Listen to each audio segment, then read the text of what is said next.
સુરત સહિત સમગ્ર રાજ્યભરમાં ભારે વરસાદ પડી રહ્યો છે।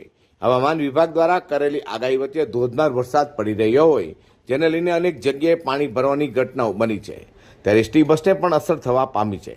સુરતથી ઉપડતી 70 બસો રદ કરાઈ છે, જેમાં સોમનાથ, પોરબંદર, જુનાગઢ, ગોધરા, દ્વારકા, ઝાલોદ, દાહોદ રૂટની બસો રદ કરાઈ છે।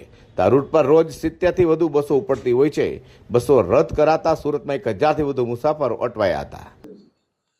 સુરત વિભાગમાં અત્યારે હાલના વરસાદના લીધે 52 ટ્રીપો ટોટલી કેન્સલ થઈ છે અને 19 રૂટો અફેક્ટેડ થયા છે, જેમાં સૌરાષ્ટ્ર તરફના સોમનાથ, પોરબંદર, પછી આપણે જામનગર છે, ભુજ છે, તે સૌરાષ્ટ્ર તરફનું, તેમજ આપણે દાહોદ, ગોધરા, લુણાવાડા તરફનું સંચાલન હાલ પૂરતું બંધ છે અને વડોદરા સિટીની અંદર પાણી આવી જવાથી વડોદરા બાયપાસનું અમદાવાદનું સર્વિસ ચાલુ છે હાલમાં।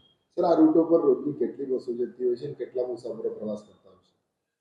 આ રૂટ ઉપર સુરત વિભાગ તેમજ અન્ય વિભાગની પણ ટોટલ થઈને 70 થી 80 બસોનું સંચાલન થતું હોય છે અને આ સંચાલનથી જે સૌરાષ્ટ્ર તરફ જવાના મુસાફરો છે કે જેને થોડીક અગવડતા પડી છે ને હવે તો પાણી ધીમે ધીમે ઉતરે છે, એટલે થોડા જેવું આ સૂચના ઉપરથી વહીવટતંત્ર દ્વારા મળશે એ પ્રમાણે સંચાલન ચાલુ કરી દેવામાં આવશે। આશરે કેટલા પ્રવાસીઓ પર અસર થઈ છે કે જઈ શક્યા નહીં?